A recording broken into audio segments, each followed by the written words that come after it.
Mana aziz hamqishloqlar, mahallaga ehson qilib yurgan Abarak akam hoji boshchiligida yursa, bitta kichkinagina ehson, kichkina yoshgina bola chiqib, Abarak aka nima dedi shu bola? Men o'zim uchun to'plagan pullarim bilan mashqqa ehson beryapman dedi. Ehsonni dargohida qabul qilgan bo'lsin. Meni qaranglar. Shu mana domla guvohligida ochyapti, mana Nabijon mana ko'cha boshlig'i maslar ochyapti. Mana kim o'g'lisan bola? G'ulomjonning o'g'li ekan. Abarak aka duo qiling shu bolaga. Shunday.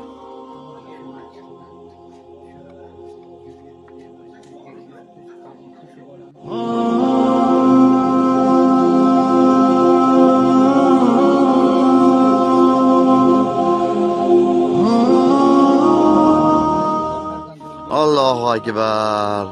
Otingga ming rahmat o'g'lim, ming rahmat otingga. Baxt kamolingni ko'rsin.